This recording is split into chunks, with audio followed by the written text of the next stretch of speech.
better watch your back. There is no antidote. There is no antidote. There is no antidote. There is no antidote. There is no antidote. What do we mean by the Gilded Age? From 1877 to 1900, a recent historical drama paints it in lovely pictures, and indeed it does seem gold round the edges. It was a time when women had more freedom, and fought for more freedoms too. But it's also a time of great poverty, of tenement houses, and rapid industrialization and city expansion, in particularly in San Francisco. It was called Carmel-by-the-Sea, and it attracted artists, counterculturalists, a kind of Bohemian refuge where writers could get together, some of them quite famous. But it's also a place of broken dreams, particularly for two women, Carrie Sterling and Nora Mae French. Their lives become intertwined in a great scandal that, as usual, begins with men behaving badly. George Sterling's affair with Nora would ultimately result in a love triangle, a poisoning, another poisoning after that. As writers and women, they hoped for a better and brighter future. But as Catherine Prendergast examines in The Gilded Edge, what they found was the same old patriarchy that uses women, casts them away, treats them as abject. It ultimately leads to Nora's suicide, and she inspires many other young people also disillusioned to commit suicide as well, sometimes with her poems in their pockets. Both devastating, fascinating, compelling, suspenseful, and even cinematic at times, The Gilded Edge offers us a love triangle, mystery, and also the rage that women feel at being forgotten, abandoned. And indeed, it's Catherine Prendergast who is resurrecting two of these amazing women for us. Hello, peculiars. Wait a minute, Brandy, wait.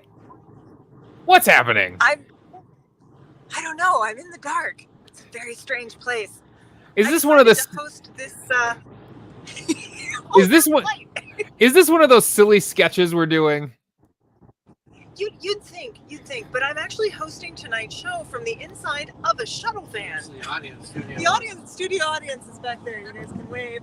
And this is my shuttle driver over here. So yeah, I had a little bit of a problem trying to get to where I was going today. And, there was running for planes, and there was arguing with people, and there was getting trapped on a jet bridge, and, and there was landing with a bounce due to high winds. But I'm fine. I'm driving across the country, and nothing was going to keep me from coming tonight's show to at least welcome our amazing new author. And I know you're excited because you're practically a master of this period. Oh yes, I'm an expert in this period. I've studied it extensively, and I'm very well versed in the Gilded Age. So, West Coast history, yeah, absolutely. This Cleveland boy is ready for it. It's going to be awesome. So, without further ado, I think it's time to welcome our guest.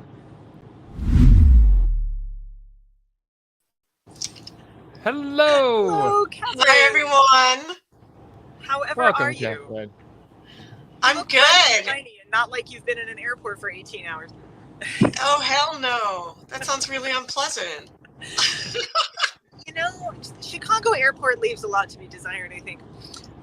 But no, I'm on my way, and I kind of wanted to pop in at the beginning of the show at the very least. So I'm probably going to lose signal or my battery's going to die, but I wanted to take my lumps, essentially, because while it was a lovely video entree, I know I made a critical error, and I actually wrote in my notes to the newsletter that I had made an error in that video, and I just wanted to be here to take my lumps. I think it's, like Davey had the whole dog ear thing.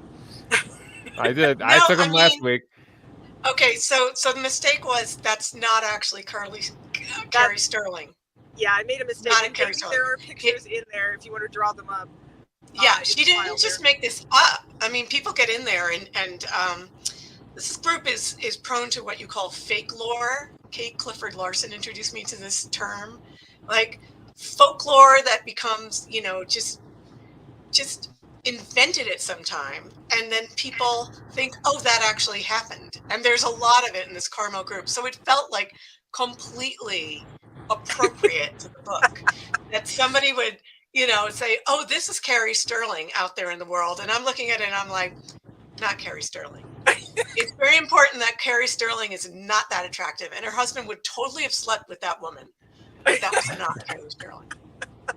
Right, because he was one of our men behaving badly. So I know that we do have the proper photo in the file somewhere. Davey can pull it up if you haven't already. I actually can't tell myself because I'm looking at a tiny little screen. I'll see what I can find.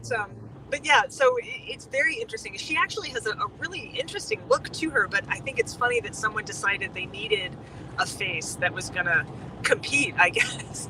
With that woman is, George Sterling would never have married that woman because she's too dark looking, and he had this whole thing. He was, coming from East Coast blue blood, and his family had founded Sag Harbor and Shelter Island.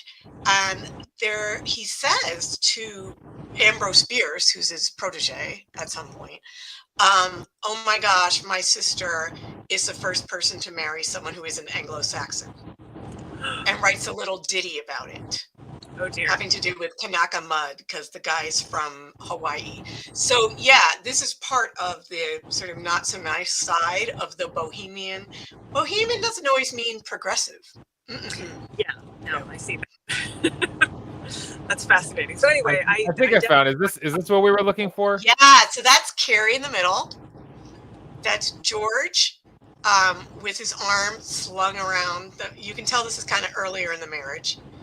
That is a typical sort of 1900s ensemble of the shirtwaist, and that is a typical sort of Gibson girl updo. So this is you can see in her dress and her hair the signs of her being a new woman. And we could see the back of Jimmy Hopper, friend of theirs, head, who's prominent in it, and that's Ambrose Bierce's nephew with the pipe. And nobody knows who that guy is who's standing up at the end. I think he might be Will Irwin, but I'm not sure. So every time, I gotta say, in the book, every time you said it's Jimmy Hopper? Hopper? This isn't the guy that goes missing from the mafia, right? Is it the same Jimmy Hopper? No, not Hopper. Okay. Hopper. He That dies in a right loop. way. That threw me for a loop every time I heard the name in the audiobook. I was like, I'm waiting for him to die. I was like waiting for something bad to happen to him. Yeah, well, so many people do die, usually of cyanide. And by the way, this is the first time I noticed your opening song has this refrain, there's no antidote. So appropriate to cyanide. There's no really known antidote because it works like this. Yeah. And I also thought the themed cocktail, did she choose the egg white to be like foam? Because the telltale sign that is foam coming from the mouth. Yes. I don't know if it's true or not, Kat, but we're going to let you have this as a win because I think that's totally awesome. It works. It's a wonderful cocktail, by the way. And Davey, I think I might have to sign off here. I might have to have you do the announcements. We could jump into some announcements. Let's talk about the cocktail. Okay, let's talk about the cocktail. The cocktail. Can you pull it up? There it is. There it is. Well, yeah. So first of all, we'll jump to that slide. I like to tell y'all that we have some good stuff coming up. Lots of ways to contact us, and don't forget we have a Discord after party where Catherine is going to be joining us. We tried this last week, had a little bit of difficulty, but I think we got it nailed. Thankfully, Amberly was all over it, and I'm just really excited about it. I might not be there because I think I'll be on my second leg of my trip trying to get to where I'm going. Somewhere in Minnesota. This cocktail, it's based on the Pink Lady, which was actually your suggestion, Catherine. Yeah, it's mentioned in the book. Mm-hmm. And our drinks maven, Kat, she came up with this beautiful cocktail, which Davey can put back up there for us. If I didn't have bronchitis, I'd be drinking it Sorry, right now. it's all in order. It's my bad. It's wonderful because she uses maple. Well, actually, you could get maple brandy, or she actually has you mix it together yourself, and it just has this lovely punch. And then there's the egg whites, and it's sweet, but it's it's potent. I just thought it was a wonderful, smoky, lovely drink to pay tribute to your book, Catherine. So we're all really glad. No, it's perfect. It's classy with an edge of cyanide death. Exactly. Some of the other announcements were about our Patreon and other things, which I always like to remind you guys of, but they're a little bit less important. There is something kind of, two other announcements I need to make that I didn't make slides for. One is that tonight, for our musical accompaniment, is going to be Charming Disaster. And the song they're singing is Hellebore. And it just so happens that pre-orders for their album, their new album, Supernatural History, are open right now. And Hellebore is a song you get like early release. You get the Hellebore song if you pre-order. So I hope you guys will enjoy that and think about hitting those links and hitting them up. The other thing that I would like to mention is that Davey's going to be adding in another little piece of joy, which is the Squid Quiz. That's right, the Squid Quiz. Sarah McAnulty, we talked about her before. Several of you are big fans. She's now going to be popping in periodically to ask us fun cephalopod questions. And that's soon. Yes. So she's going to, the answers to this quiz, I will give you each a prize. So Davey, you'll have to collect who it is that answers them appropriately. And then I have to sign out. But I love you all from the darkness. Thank you, Brandy. Thanks, Brandy. I won't be surprised. Other side. I won't be surprised if Brandy checks in on us a few times. Yeah, right. I do want to throw in there to finish the announcements. The Peculiar Movie Club, of course. Our second episode is coming up. I'm going to be honest with you. We haven't watched the movie yet or recorded the episode, so it's still a mystery to me. But I think from the chat last week, you've seen this movie, right? Vicky Cristina Barcelona? No, I haven't, actually. Okay. I just thought it was very appropriate because didn't you say Woody Allen did it? Yes, Woody Allen did it. Yeah, so he's a scummy guy, right? Yeah. And Sterling is a scummy guy. So I was like, ooh, if this is a love triangle authored by a scummy guy, that's perfect. Perfect. I believe Javier Bardem is an artist in this, not a poet, an artist. So close enough. We're on the right track, aren't we? Yeah. So the link for the podcast is now in the chat there. I just threw that in the chat for you. So if you haven't listened to us in podcast form, we are available that way. So are we ready for that Squid Quiz? Peculiars, this is where it's your time to shine. I'll just go with whoever answers first in the chat, and we'll see how you do here. So you saw the first question. What color is squid blood? Go ahead. And in Peculiars, I know you've been chatting up a storm. I've been trying to keep track of your chats. Maybe we'll scroll back and take a look. Kristen Mesden is in there. She says blue for copper. Tori says blue. Who else has a guess? It's got to be blue. Blue, yeah. And the answer is blue. So, Kristen, you were first on that one. Good job. Kaiser says, trick question. Squids aren't real. Question 2. How many hearts do squid have? I'm going to say 0. No, I don't know. The soulless creatures that roam the depths. How many hearts do squid have, Peculiars? What do we think here? Tori jumped in with 3. Do we have any other guesses? The poor podcast listeners never get to play any of our games. They get to listen to these all after the fact. Rebecca Gibson said 1. Leanna said 2. All right, we got some good guesses in there. The answer is 3. Tori was correct. The answer is 3. Wow. And then there's a little harder question. I don't know that. I know. No, the reason is because I spent a lot of time in the marine biological labs in Woods Hole, Massachusetts, and my uncle his model animal was a sea star, not starfish, sea star.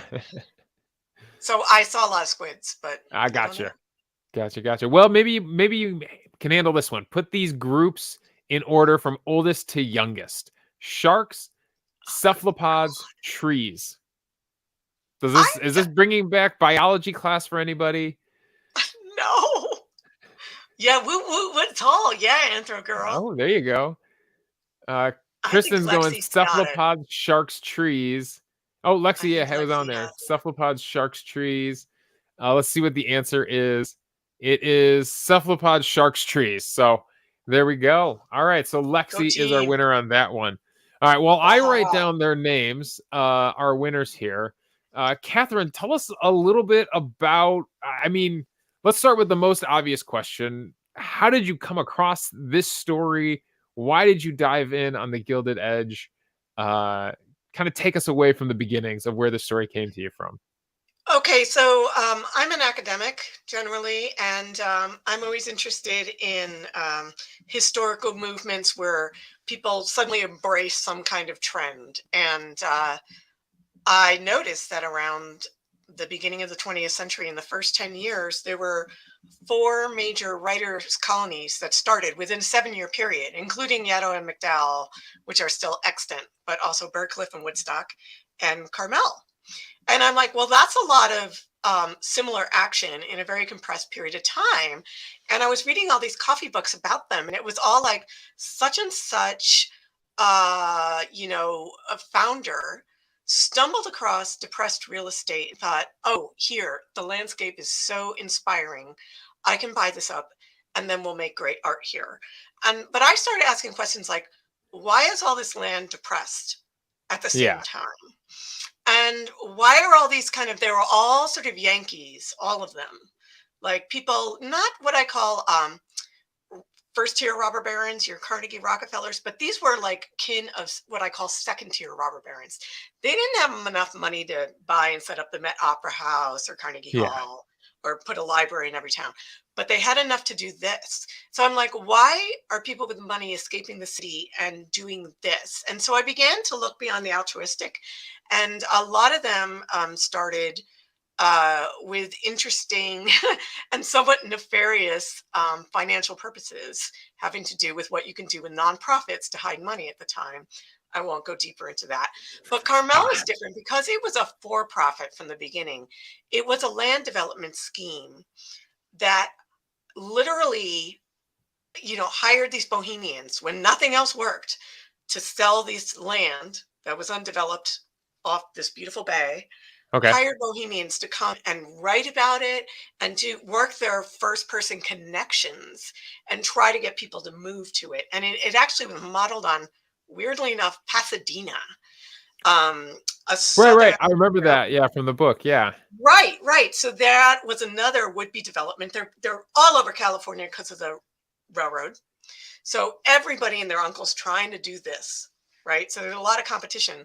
So Pasadena folk were like, how do we develop?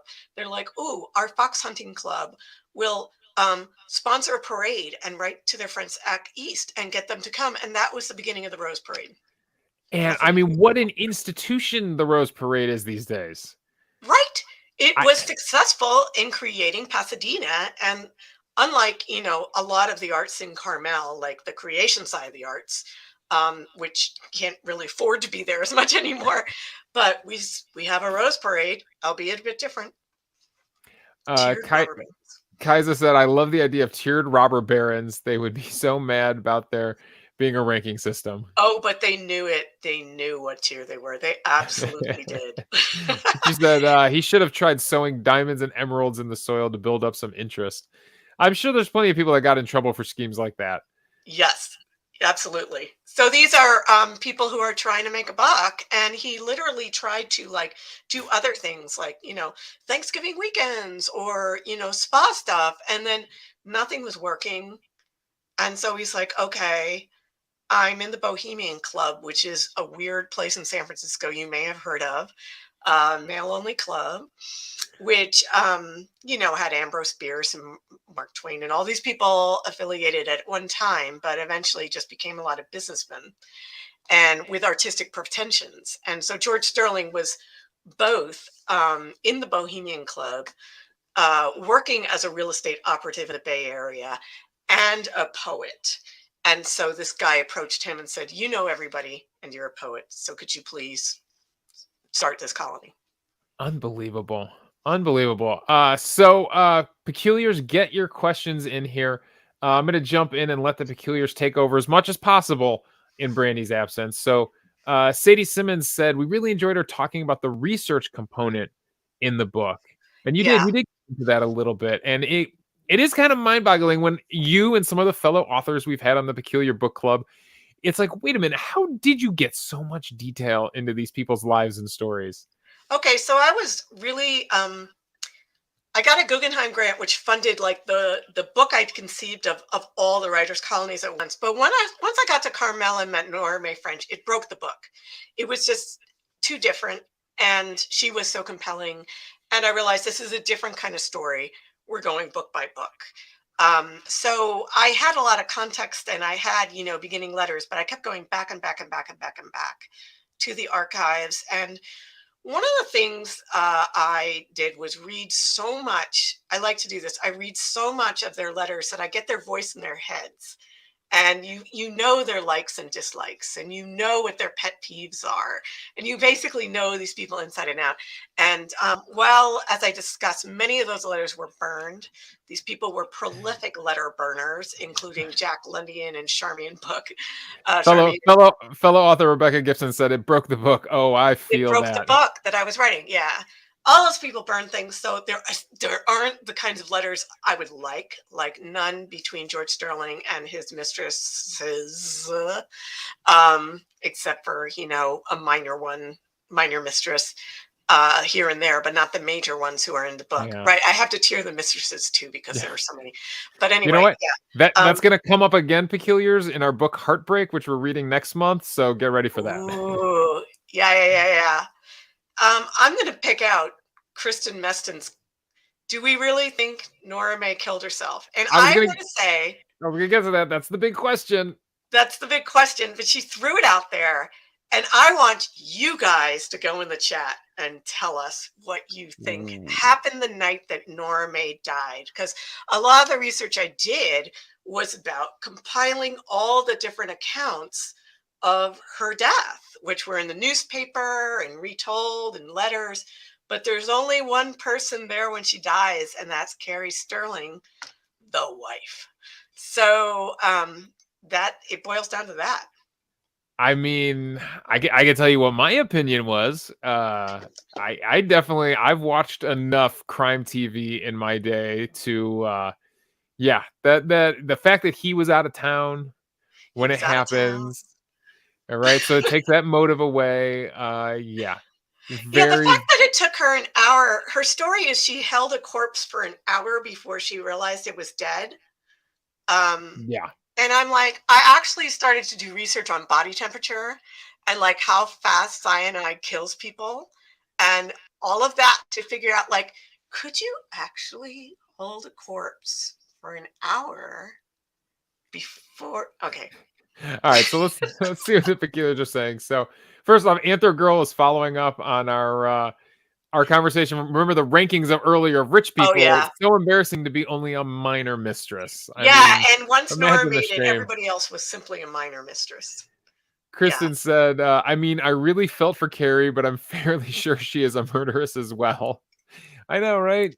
See, I had to come to feeling for Carrie. And it was harder to find stuff about her younger life, both these women's younger lives, because as I point out in the book, we do not archive women's lives to the extent we archive men's lives. And I go to great lengths about how men turn out to be the protagonists of history.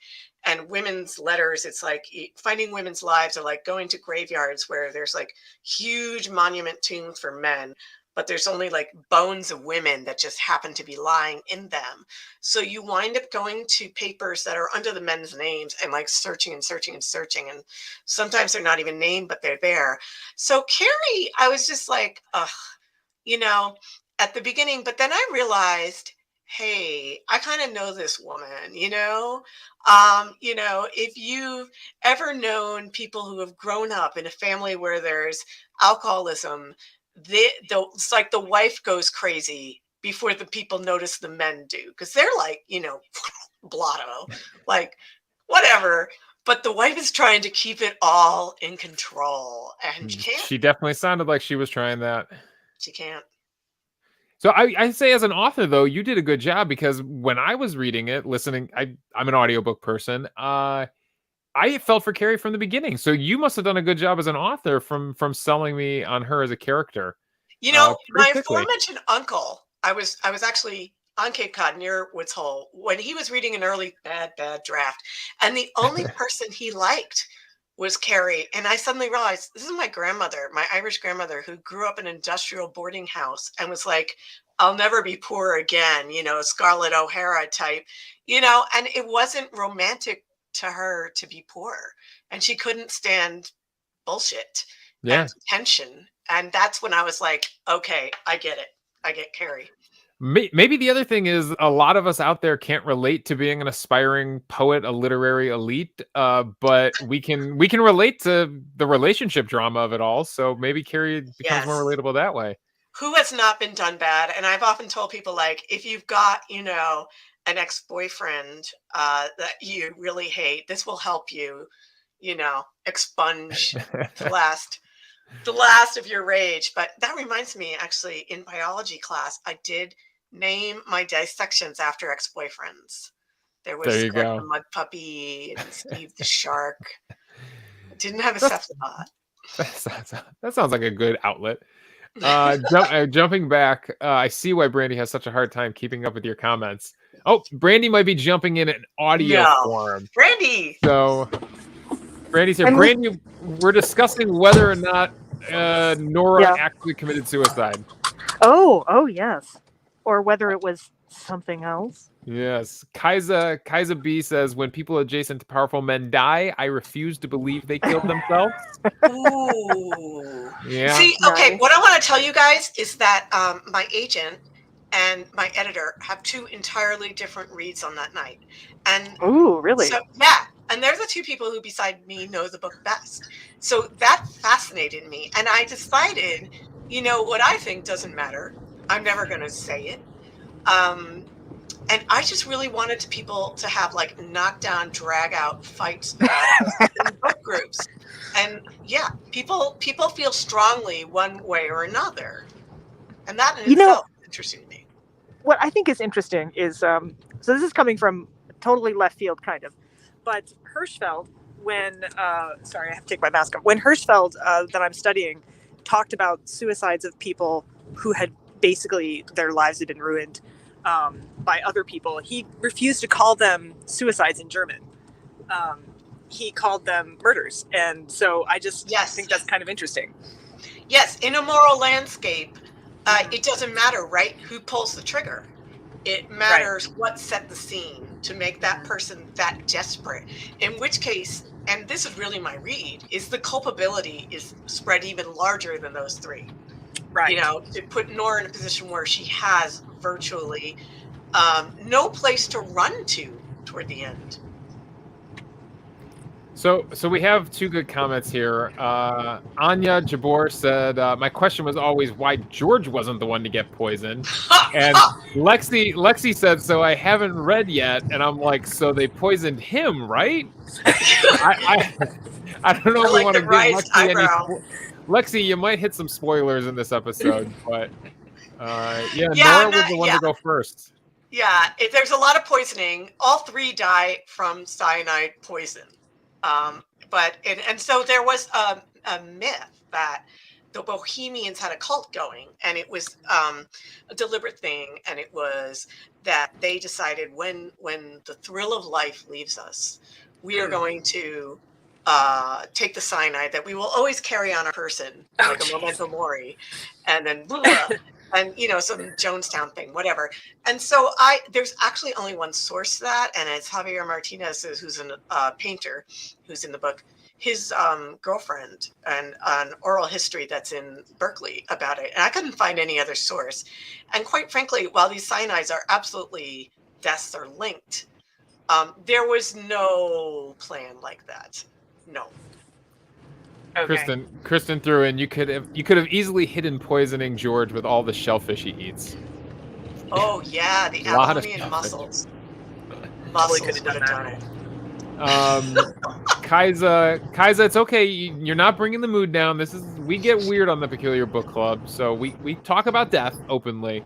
And she said, I'm not to bring the mood down, but I held my cat when he died, and I can tell you when death occurs, I can only assume it's even, you can tell when death occurs. I can only assume it's even more obvious in humans. You can't fake that level of relaxed.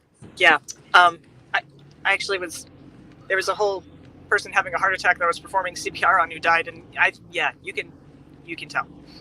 Wow. Well, there's a lot of her account in there and a lot of me mulling about it in the book, talking about the stages of cyanide death, talking about what Carrie says she saw, which more or less maps onto it. But what is more interesting to me afterwards is that Nora Mae French just happens to be the grandniece of Henry Wells, who started American Express and Wells Fargo, the wagon, big time, and the granddaughter of the governor of Illinois. Okay. Now, this is a time where robber barons are in the press, banks are in the press. In none of the coast-to-coast coverage of her death did anybody mention her family connections. And had they, I think there might have been a greater inquiry.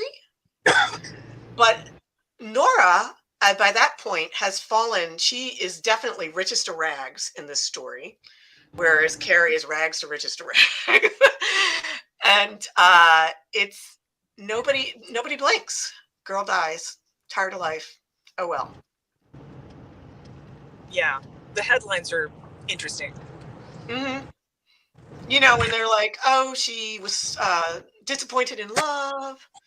Blah, blah, blah. Well, like when people say "girl poet tires of life," and everyone goes, "Well, of course," like it's just a thing that happens. It just happens. Young girls die all the time. It's just another one. I mean, she had been at that point, working in a leather factory, and she had been working as a hello girl, which is one of the early telephone operators. And they notoriously died of stress quite often.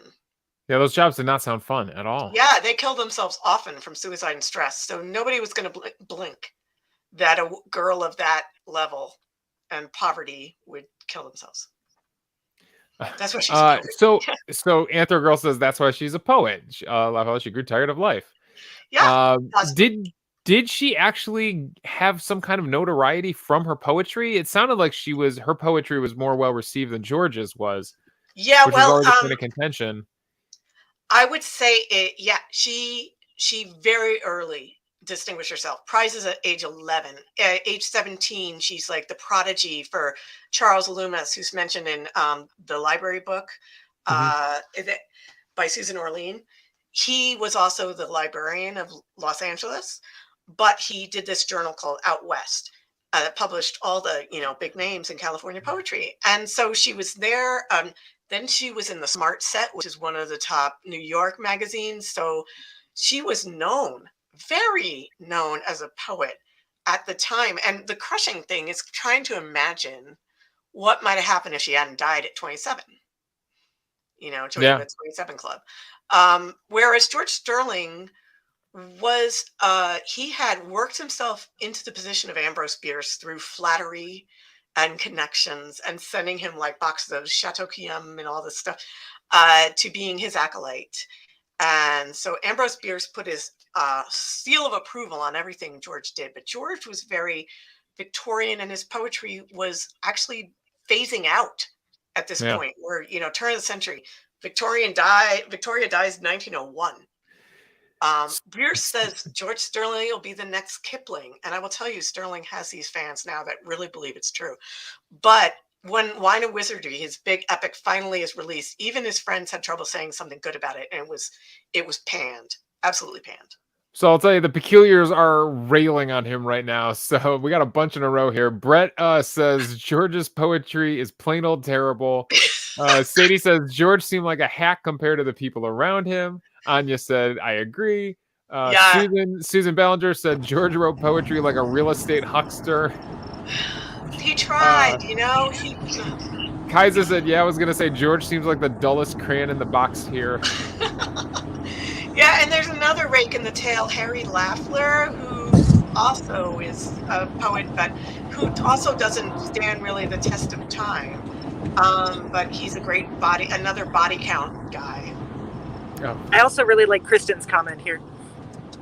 Oh yeah, she says, so those snippets of George's poetry were definitely bad. Did you choose those on purpose? Kristen, I did. No, I mean, it was pretty much all like that, but I wanted something that was so larded with a lot of allusions to Greek and to Latin, to, obscure, astronomical phenomenon. It's just a slog. That's all I can say. So Amanda Johnson asked, how many non-English majors knew who Ambrose Bierce is before this book? You all know that these are all new worlds to me. So everybody in this book pretty much was new to me. Did you feel like you had to kind of give like a little backstory on this time period and authors from this time period as you were going? I don't feel like I gave enough. The one of my friends said I need a kinship chart. Like at the beginning, like Lord of the Rings or something, like a map. Yeah, Ambrose Bierce. I think that we're deceived. Yeah. He is. If you read Occurrence on Owl Creek Bridge, maybe in high school, the one where someone's like spinning back into their mind, it turns out they're being hung and they suddenly wake up.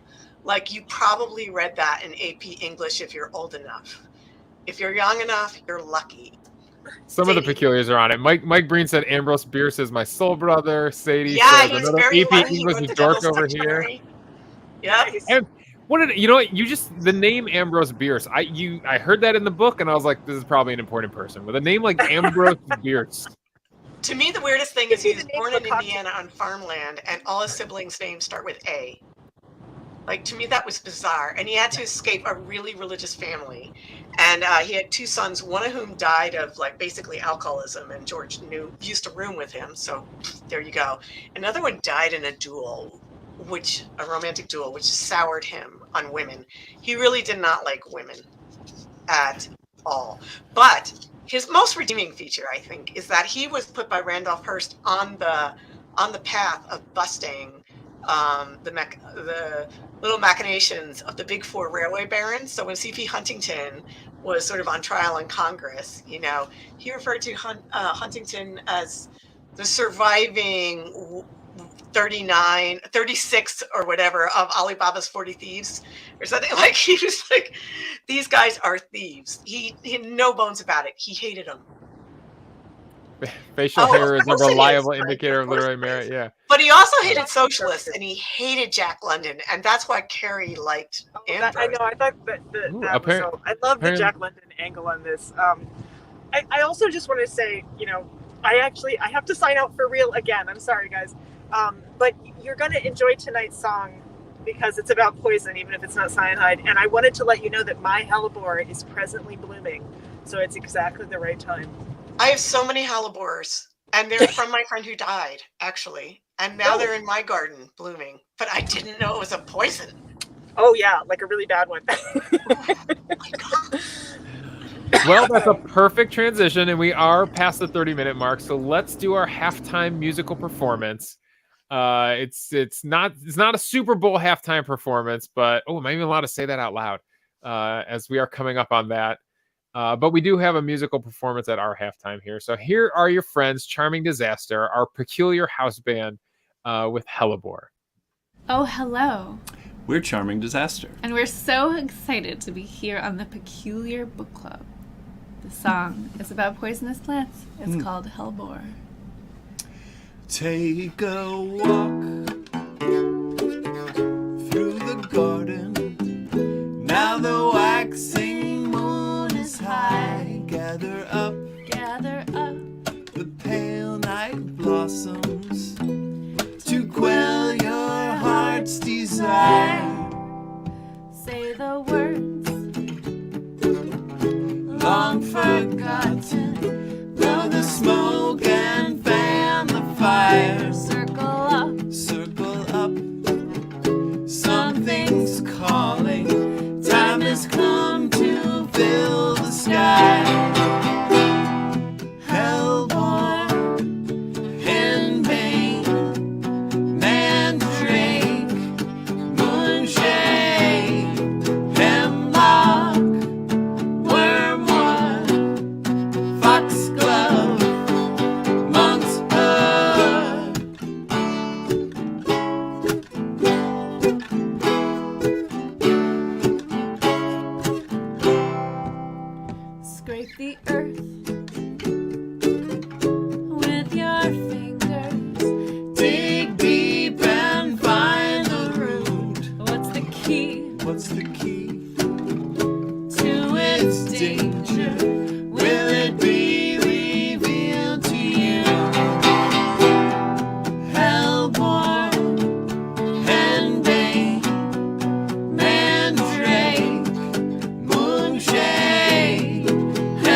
bloodroot, angels, trumpet, poppy, death's cup.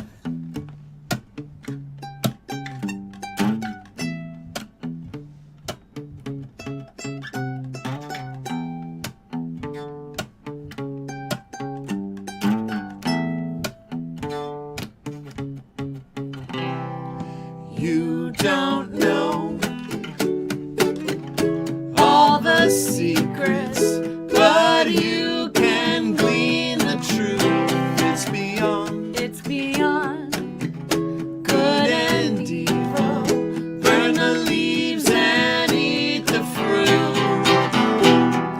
Hellborn and bane, mandrake, moonshade, hemlock, wormwood, foxglove, monk's blood, milkweed, snakewood, yew tree, bloodroot, angels, trumpet, poppy, death's cup, hellborn, henbane, mandrake, moonshade, hemlock, wormwood, foxglove, monk's blood, milkweed, snakewood, yew tree,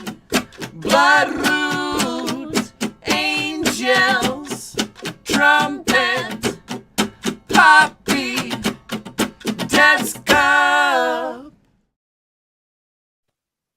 That was Wow. phenomenal. Charming Wow, Disaster guys. bringing it. Yes. I gotta say that was a catchy one. That was a real, Oh my gosh. a toe So tapper. perfect. Yeah, I should All say, do you have right. any Well, quotes in my gardens? so you saw I put some links in the chat there. So if you want to check Charming Disaster out on Bandcamp, you've got the link for that for the album. If you want to pre-save the album on Spotify, I also threw that link in there for you. So yeah, keep supporting Charming Disaster because they keep bringing us really fun stuff. So Peculiars, we've got about 20 minutes left of the show. So again, this is your show. Questions for Catherine. Go ahead and I throw saw them into the someone. chat there. Did you I saw catch someone. a question from way back? Yeah, asking about abortions, which has to do with poisonous plants as well. Yeah. Yeah, and Kaiser B's got a question about that as well. Yeah, so the book begins with an abortion. Nora Mae French is self inducing an abortion with the pills that are available at the time, which actually there's another book about Madame Restall. Restall is going to come out real soon. I'm so excited in July about this. So if you were knocked up back then, you know, and you didn't have means to go to a doctor, and midwives were being sort of pushed out of the profession a bit, the quickie was to go to a drugstore and buy pills. And they were, because of the Comstock laws, they were sold, but they couldn't be advertised as ending pregnancy. So they were usually like, brings around regulation or cures women's difficulties, or, you know, some like euphemism, like the language of pregnancy is wrought with euphemism now and before. And so these pills had ingredients like pennyroyal, plant, tansy, plant. You know, ideally you'd be fine, but sometimes not, because, you know, as all toxicologists know, the dose makes the poison, and you know, you want the right amount to dispatch the fetus, but not you. And then they were sometimes cut with turpentine and other things. So again, you're talking to someone that still reads the directions on a bottle of Tylenol to make sure I'm taking the right amount. So I think you can stop that now, Dave. Now I got a Davy baby at home. Now I got even more. Oh, I know. That'll make it worse, right? Restores the menses. Period starters. Absolutely. Anything that would unclog, you know, whatever, your drain. There it is. So They were still available to buy though, and she bought them. And she writes her boyfriend at the time, who's possibly even more of a rake than George. I don't know. I'm not even going to. I mean, there were a list of men in that book that she ran through that were not one winner in there, was there? Yeah, right. It's not really, no. I kind of like Jimmy Hopper a little, but anyway, he redeems himself later. But she writes him a letter about what she's doing while she is having the abortion. So how did I know about her abortion? Is because she wrote about it. I mean, God, it's so funny, the parallels between today's social media culture and what you were able to garner. It would be like someone live streaming, their abortion, right? They would hop on YouTube or TikTok now and just... She would have TikToked it. Yeah, absolutely. She would have TikToked it. And maybe only just send it to Harry. The problem was, as I mentioned, she's from a rather august family lineage. And though she cares not for that, her sister is rather invested in it. And if one woman is caught out, in an embarrassing situation, because of the ideas of eugenics at the time, it sort of spreads to the fortunes of the next sister down. So she's feeling like she can't even tell her sister about this sometimes. So it's interesting because there was a person who met her sister. Her sister lives long enough and debates it. She never was pregnant. She didn't, I was like, through my research, I learned that her sister is not the most reliable narrator of Nora's life. Nor did Nora tell her everything, particularly when it came to, do we tell our siblings everything? No. So, no. I got a younger brother who's apologized for me on more than one occasion, so I understand a little bit. Right. Kaiser said, I'd watch someone's abortion live stream. And I don't think I would. Really get pulled down, but be very educational. I mean, having gone through 45 hours of labor myself, I never want to get near any simulacrum of that. For 45 for one? For one 45 pregnancy? for one, man. Okay. Different story. I don't know if I'm allowed to say this, but I'll say we hit about the 40-hour mark. So isn't that it's horrible? Yeah. And you're like, actually, as a woman, you're like traumatized by the pain of it later. Like people kept saying, "Oh, you'll forget the pain," and I'm like, when? Because I have not. Oh my God, 45 hours. Yeah. So we really minimize, and we're doing it again, women's pain and the complexity of birth, and the laws we have made obviously put women in peril. So the more I saw those laws coming in, I was in the background realizing some people would pick up a book that has an abortion on page 1 and put it right down. Yeah. But then I was like, they're just not my reader. No, you got to stay true to the story you found and what you want to say as a writer. So we all support you in that. The Peculiars definitely did. It was a damn work week of labor. And it didn't have to be that way. It's a long story why it is, but every birth mother has a story of like, they make you think that you have all this choice. Oh, you get, in water, a birthing chair, whatever position, da-da-da. As it turns out, as it goes on, your choices dwindle to like, what? We got to get this baby out now. Yeah. Us fathers have stories too, but I don't think this is the time and place for my story. My journey with the birthing process. Exactly. Okay, I got to take breaks and walk to the cafeteria, so it doesn't really count. No, I'm all for like put the men back into the hallway with the cigars. Like I just wanted people who've like been this before around me. Like that's what I wanted. You lived. Tell me how you lived. Anyway, back to the book. Back to the book. Well, I was going to say, we're getting towards the end of the show here, and you told us a lot about Carmel-by-the-Sea in the book. I have a very strange relationship with Carmel-by-the-Sea. Kristen was our VIP before the show. She's a West Coast person. She was telling me all about it. She has so many connections with the book. It's scary. Yeah. It's scary.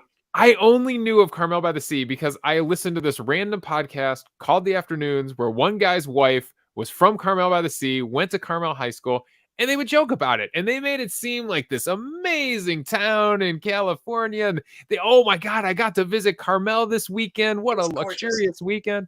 And so that was my only connection to it. And then this book starts diving into Carmel-by-the-Sea, and I am like, whoa.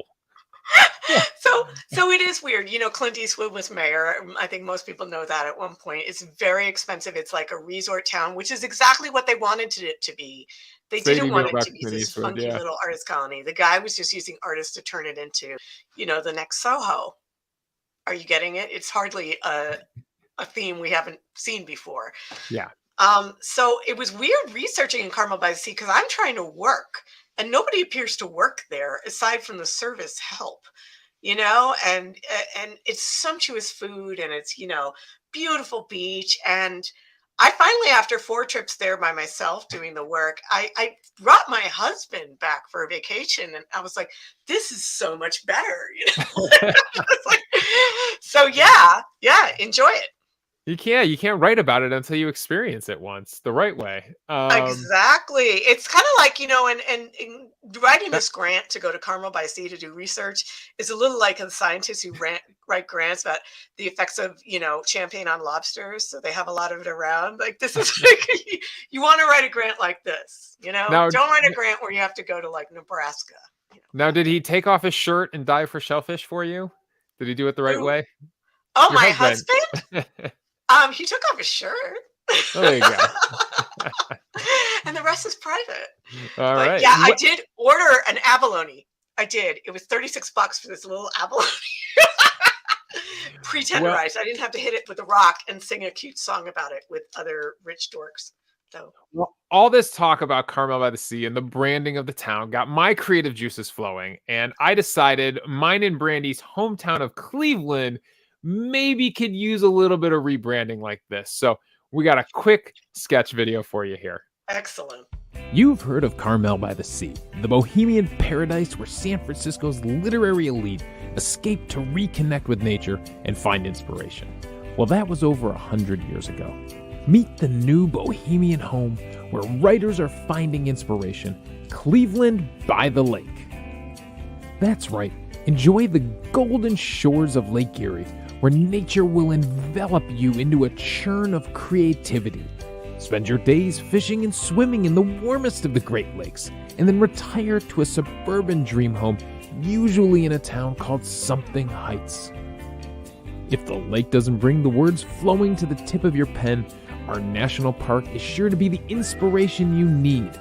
Hike along rivers, lakes, and ledges, and get lost in our city's natural beauty. Cleveland has been home to many famous writers, such as Harvey Pekar, mystery novelist Les Roberts, those guys who invented Superman, and of course the queen of the peculiars, Brandy Scalace. So if you are looking to become the next great literary elite, come to Cleveland by the Lake.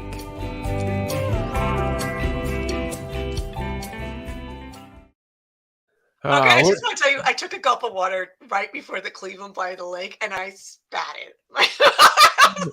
I wish the cameras could stay on during these because we got a actual physical spit take from Catherine. You saw it, didn't you? Yeah, I did. Yeah, no lie. That was funny. In the chat, they said, "Hey, the '90s taught me that Cleveland rocks." Kaiser was on it. Lexi was on it. Yeah, we love our Cleveland here. Me and Brandy. We'll try to stop the next time we're coming through on our way to the Cape. Those under it.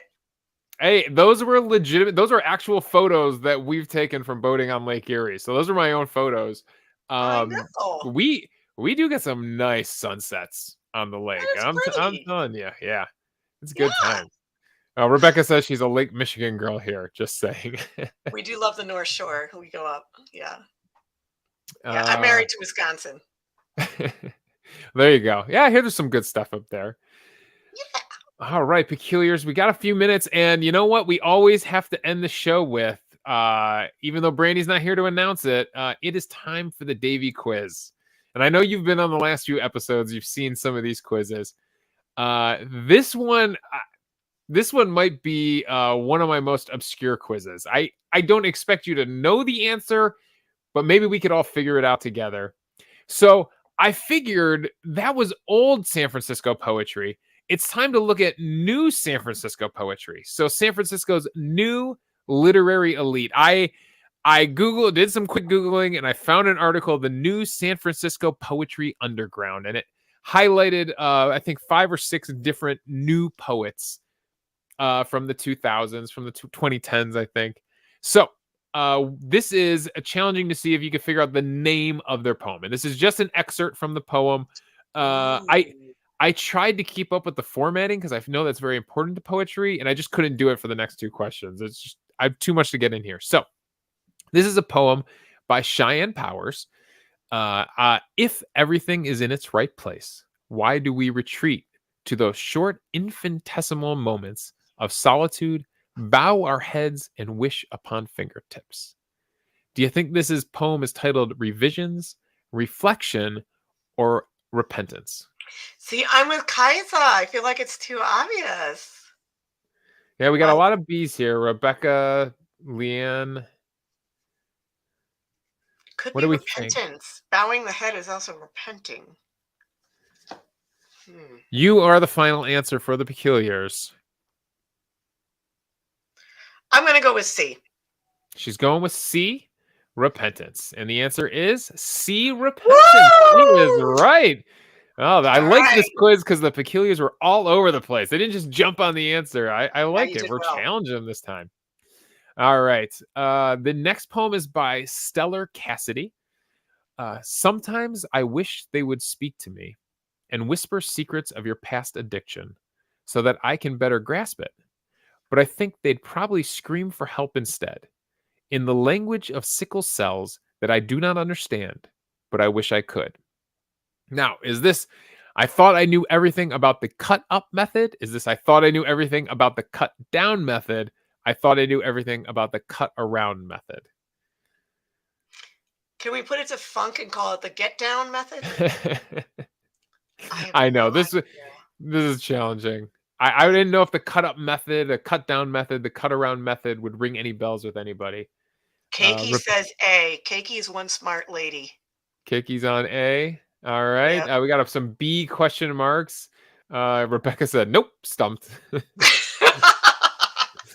right. What's your final answer? I'm going with Keiki. She's going with Keiki, and the answer is A, the cut up method. If I could have put more of the poem in there, she gets into it in detail. It's a good poem. I'm gonna want to ask Keiki later how she figured it out. But a long poem. Yeah, Keiki, throw it in the chat if you knew if cut up method rang any bells for you. All right, poem number 3. Of course, we're talking about a love triangle here, so I had to do 2 female poets and a male poet to fit our theme of the book. So this is Charlie Getter. It's not that the rocks aren't pretty, he told me. The gorges are gorgeous. But what it is the space between you and the rocks. When you live in a small room, there are no small elephants. They take all the space, even if they're well behaved. Come on, Dave. Elephants? A poem, Elysian, or a poem, Elevations? I don't think it's fair to make one of the answers one of the words in the poem because it's either. There's a poetry genre called cut up. Oh, okay. Thank you. There was. That's good. These poems put George to massive shame. Kristen again with the shiv. Kaisa's 2 for 2 so far. Rebecca says, I know when to throw in the towel. There are no small elephants, so maybe I'm thinking B. Amanda says, obvious. Yeah, that's exactly what Amanda Johnson said. Yep. Just to be contrary, I'm going with C. A, because it's so obvious. So Susan's leaning against the trick question. Yeah, this feels like a never bet a Sicilian type of. I'm going to go with B. She's going with B. It is Elysians. 3 for 3. Elysians or Elysians? I'm going to run out and get a lotto ticket. Great job. You know what? I looked it up before the show what Elysians meant, and it made sense then. And I've completely forgotten, of course, now. In a mission of a passage in a book, speech, or film, the omission of a sound or syllable when speaking. So, omissions. Talking about those empty spaces, those omissions. Yep. That was pretty good. And I'm going to look up that Cheyenne Powers because Frank Powers, as you know, is the lawyer who bought up the Carmel. He was the president of the Carmel Development Company. That's right. Married to Jane Powers, an artist. I'll tell you what, I will throw in the chat, I'll throw the link to where I found the poems from Great. the new San Francisco poetry. And then if you want to read the full poems, go for it. Go for it. There's some Excellent. good stuff in there. All right. Any last questions? Any last thoughts about? Let's throw the book in there. We haven't shown them the book cover yet. The Gilded Edge. I'm assuming that's our Nora and Yeah, Carrie that there. is Carrie. Yep. Yeah, Up very top. square jawed. Yeah. hmm Oh man. Yeah, the love triangle. So you did talk about, you put that in the title of the book. I guess this will be my last question for you. How much of an actual love triangle was there here? You're not the first person to say that. But we moderns tend to think of like a love triangle as an extended affair that goes on for a while, where two people are both like equally involved with the person. But as you find out from the book, back then, especially with Blanche thinking about Jack London, these people could sort of love for a long time, with or without the sex. Nora and George clearly were, but yeah. Well, so Kaiser did throw in there, it's not a love triangle unless it's a little bit gay. No, but some people suggest that's part of what happened between Carrie and Nora. Seriously. I was waiting for it. I was definitely waiting for it. Yeah, so that's the other side. Is especially because Carrie, as I noticed, always likes to have this other younger, more attractive female figure in the house. Yes. So, the first person to suggest that was Ellen Goldstein, who was in this writer's retreat with me, another poet, and was just like, this is very queer. And I'm just like, yeah, she would never, ever express that. And she does at some point stop sleeping with George. Yeah. Either out of lack of initial desire or sheer self-preservation, because you want to live. So, but leaves ambiguous who was sharing her bed, maybe. Exactly. And part of the reason I kind of write in my research is I want people to puzzle over these things. I want people to look at the same thing I was looking at and come to different conclusions, to be like, this is what I'm seeing, but there are times where I'm like talking to the reader being like, is this not bananas? This is bananas, So yeah, it's bananas. Well, it might have been bananas, but it was a really enjoyable read and listen, and it was a fascinating story. You definitely took us on an adventure, and I think based on the chat tonight, I think mission accomplished. I think the Peculiars definitely have their own interpretations of things. Good. There's a lot to say. There's a lot to say, and I'd love to hear back from anyone. I've got a website, and I'm on Twitter like it's my job, so find me there. We could throw that up. So here's Catherine's information, CatherinePendergast.com, Prendergast.com. Did I get all the syllables in there? Second time, yeah. Second time. It spells how it sounds, David. Yeah. And it's CJP_still on Twitter. So if you want to find her, definitely connect with her. And we appreciate how much you've connected with us and been in the chat. And I hope you've been enjoying this season of the Peculiar Book Club. So. I think the Peculiar Book Club is just the best development. And I'm a member. And I thank Lindsey Fitzharris for bringing it to my attention. And I was aware of Brandy through disability studies, but didn't know that she had this other thing going. So it was very exciting. So I think we've got a wonderful thing going here. And I look forward to the next installment and being in the chat with you guys. Excellent. Well, so our next episode, which might be one of our VIP episodes, is going to be a little bit different. I think it's actually more about music and a musician who's going to be coming on. And then we're going to get back to books. I'm telling you, you're going to love Heartbreak. So many of the themes and things you were talking about, we were talking about earlier in the episode. I'm about 3/4 of the way through the book myself, and it's really interesting. So that'll be our next book that we'll get into in March. So as Brandy likes to say, Peculiars, Catherine, thank you so much for joining us at a place where if you're weird, you're family. You got the blue bottle blues when you wake up in the night. Don't make a big mistake, 'cause you can never make it right. When you reach out for the vial, feel the ridges in the glass. It's a matter of survival, baby, better watch your back.